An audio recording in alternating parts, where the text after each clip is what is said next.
Hello, welcome back to the Spectrasonics Omnisphere tutorial. Today we're dealing with the orb, which is one of the more esoteric components of the synth. Got a really straightforward sound, but I've abandoned the plain sawtooth because I'm just utterly sick of it. I've also turned the filter on. That's going to be really useful to us when I'm demoing this tool, because what the orb does is takes any available modulatable parameters in the current sound and does funky stuff with it. Now, we don't get to see what the funky stuff is. It's entirely up to Omnisphere what it gives us. So this is very much a black box tool. Every time we roll the dice, quite literally, we're going to get a different set of sounds. So if I press chord and then move this orb on the north, south, east and west axes, we get basically different modulation values. So that's what north currently sounds like, but if I press the dice, it'll give it a different sound. Of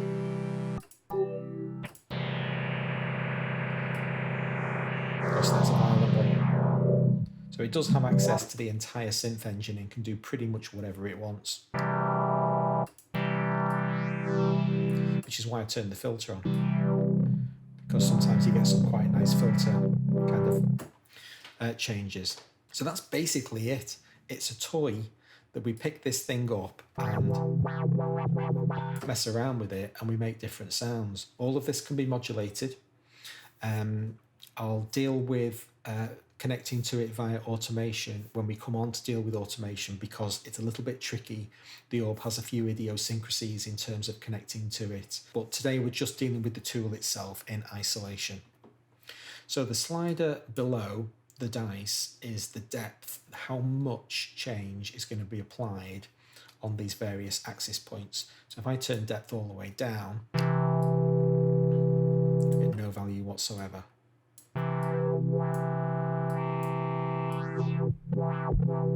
Now this slider here, it actually doesn't have a name. It's a really weird interface. I'm not a big fan, because this slider is actually attached to this button that seems to be like nowhere near it.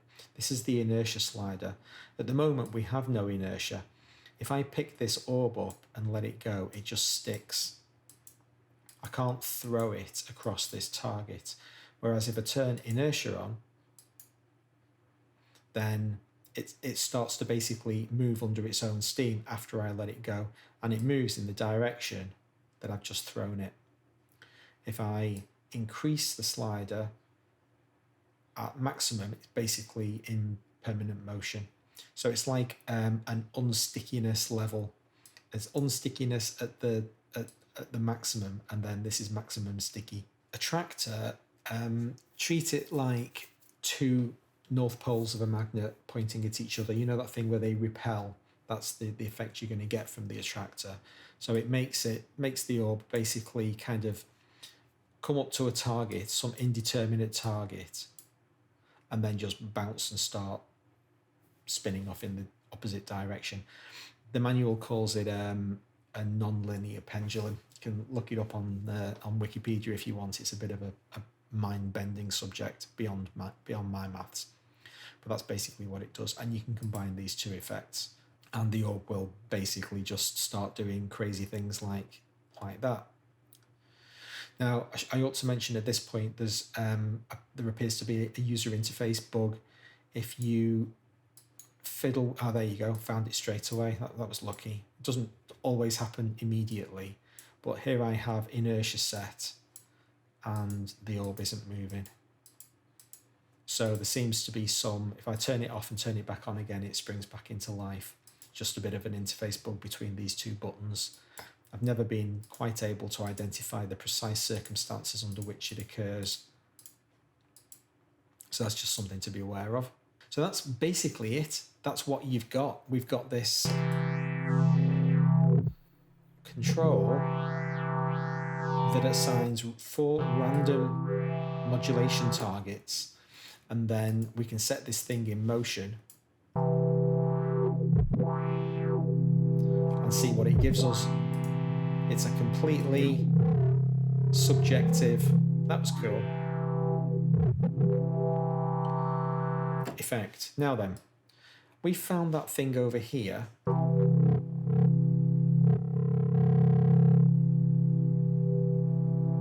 Which I think is quite kind of interesting, just heading into that kind of distorted territory. So let's have a look at seeing if we can record that. Now here you see I've turned Inertia off and it's still moving. It's not great, is it? There we go, got it back. So what I'm going to do is I'm going to record a pattern where the orb heads into this distorted territory. I'm going to do that with these recording options on the left hand side.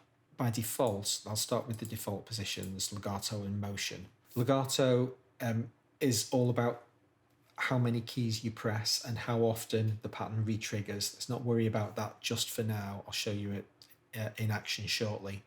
But motion is the important thing to focus on just at the moment. That's basically going to give us a few seconds of recording time with the orb where we can record its motion and it'll remember what we do. So I'm going to put it in record arm mode, it starts flashing, and as soon as I pick the orb up, the record light will turn solid and then it'll record a few seconds of motion.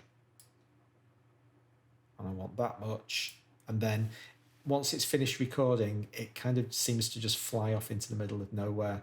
Can't really explain why. But now every time I press a key, it's going to start here in the center and head off into the distorted zone. Now, after it's done that, you see it carries on its own merry journey. That's what the motion control does. It gives you an initial starting point, and then from that point onwards, your standard settings take control. And it'll do whatever it wants according to its current trajectory and what these values are. The other way of recording data is in discrete bars. So now if I record 1 bar's worth of data, I'm going to clear that last thing that we just did, and I'm going to record the same motion. But this time, after having recorded it, it's basically, as long as I've got keys held down, it will do that and only that, and it'll basically just toggle backwards and forwards, performing the same orb motion. Now the problem with recording in bars is that Omnisphere has an internal clock that it will use to determine what a bar is, and we don't get to see what the timing of that clock is. So here we've got the recording button flashing. If I pick this orb up, I was moving for about a second then before it actually started recording, and now it's gone off. I'll do it again. And I got there before it started recording. It's now recording, and then finally it goes. So what I tend to find it best to do is to record arm it and then sync it up with your host, and those two clocks are in sync, so we'll be able to record what we want.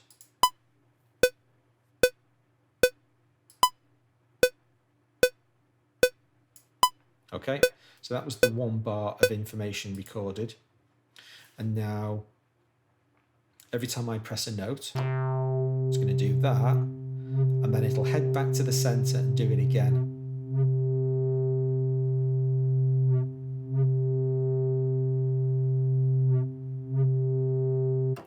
Now this is where we need to come back to talk about what legato does, because as things stand at the moment, that's song independent. I'm going to get the metronome going in the background.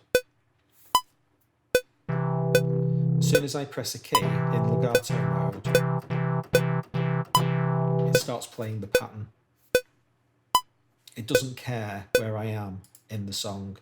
Now the other way we can record orb data is with song pos mode, and this means that the data that gets recorded is going to be mapped to the song. So I'm going to do exactly the same thing, record this heading off into the distorted bit.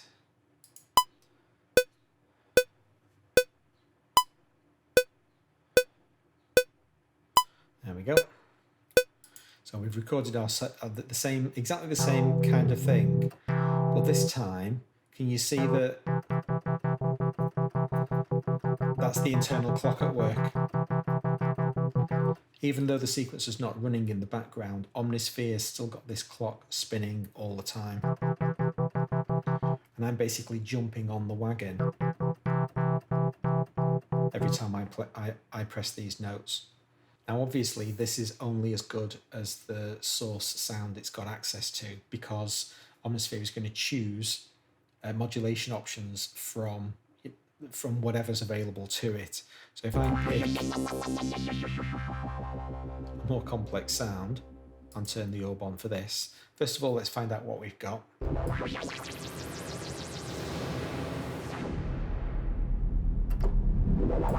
Not particularly inspired by that one. Try again.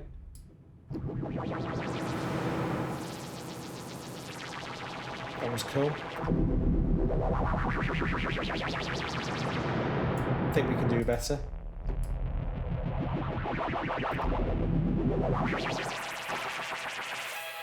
Ooh.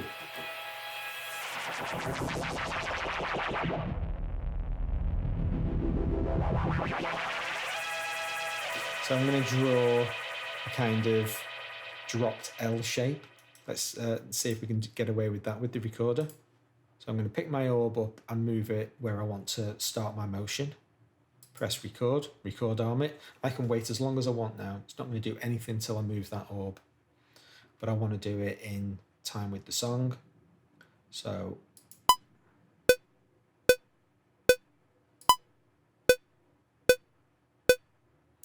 you don't have to press a note. I did that silently then because I knew what I wanted to do. I knew what shape I wanted. And now that shape is in. But of course it's in according to the song.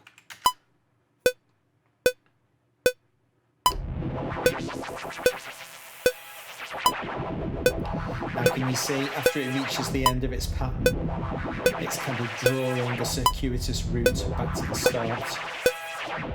It doesn't jump immediately there.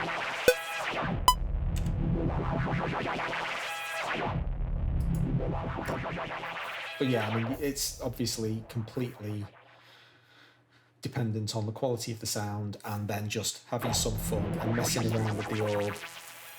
If you've got something recorded and you try to take control, it won't let you. You're going to have to clear in order to get control of the thing back again.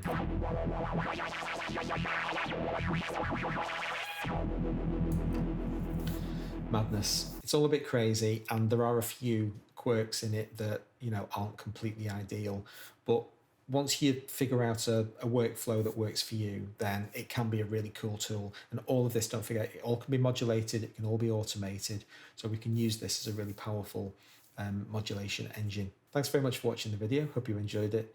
If you did, please consider subscribing, hit notifications. I'll catch you for the next one. Thanks a lot.